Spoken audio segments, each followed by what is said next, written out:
জ্ঞান ও রহস্যের উন্মোচন করতে জয় ব্লগ চ্যানেলটি আরও একদিকের পথ চলা শুরু করল। কখনো কখনো দুটি আলাদা জগতের মানুষ একত্র হয় এমনভাবে, যা বদলে দেয় ইতিহাসের গতি। আজ আমরা জানব এক রাজা ও এক সন্ন্যাসীর সম্পর্ক, যেখানে ভক্তি, দীক্ষা, নামকরণ আর আত্মত্যাগ সব মিলেছে এক অভূতপূর্ব কাহিনীতে। 1891 সাল। নরেন্দ্রনাথ দত্ত, এক সন্ন্যাসী, ঘুরে বেড়াচ্ছেন ভারত জুড়ে।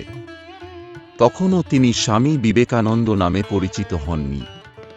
তিনি খুঁজছিলেন মানুষের অন্তর, খুঁজছিলেন ভারতের আত্মাকে। এই সময়ই পৌঁছান রাজস্থানের খেতড়িতে, আর দেখা হয় খেতড়ির মহারাজা অজিত সিংয়ের সঙ্গে। প্রথম সাক্ষাতে মহারাজা চুপচাপ শুনে গেলেন নরেন্দ্রের কথা। তার চোখে মুখে ছিল দীপ্তি, কণ্ঠে ছিল শক্তি। শেষে তিনি বললেন, আপনার কথায় আমি শুনি ঈশ্বরের বাণী। আপনি আমার গুরু হন, আমায় দীক্ষা দিন। স্বামীজি স্নেহভরে সম্মত হলেন। সেই দিন থেকেই রাজা হয়ে উঠলেন শিষ্য, আর সন্ন্যাসী হয়ে উঠলেন তাঁর আধ্যাত্মিক জগতের পথপ্রদর্শক। কিছুদিন পর একদিন রাজপ্রাসাদের বারান্দায় দুজন হাঁটছেন। রাজা বললেন, স্বামীজি, আপনার বর্তমান নাম বিবিদিশানন্দ খুব কঠিন। এর অর্থ বুঝতে পণ্ডিত চাই, আর উচ্চারণেও সহজ নয়। স্বামীজি হেসে বললেন, তবে বলুন মহারাজ, কি নাম রাখলে আপনার সুবিধা হবে?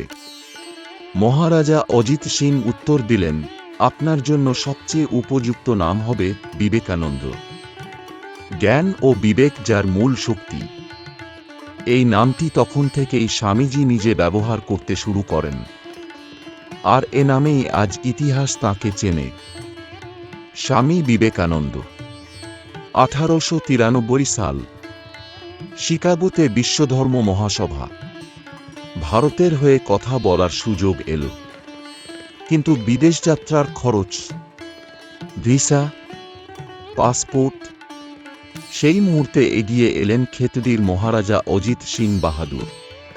তিনি দিলেন প্রয়োজনীয় অর্থ, কাগজপত্র, এমনকি পোশাক পর্যন্ত কিনে দিলেন স্বামীজির সম্মানের জন্য। রাজা বললেন, আপনি যদি বিশ্বের দরবারে ভারতের কথা বলেন, তবে সে হবে আমাদের জীবনের গর্ব। আজ আমরা স্বামী বিবেকানন্দকে জানি বিশ্বমঞ্চের একজন মহামানব হিসেবে, কিন্তু তাঁর যাত্রাপথের প্রতিটি বাঁকে দাঁড়িয়েছিলেন এক বিশ্বস্ত বন্ধু, এক ভক্ত, এক শিষ্য। রাজস্থানের খেতড়ির মহারাজা অজিত সিং। তাঁদের এই সম্পর্ক শুধুই ইতিহাস নয়, এটি এক গুরু ভক্তির পূজার গল্প।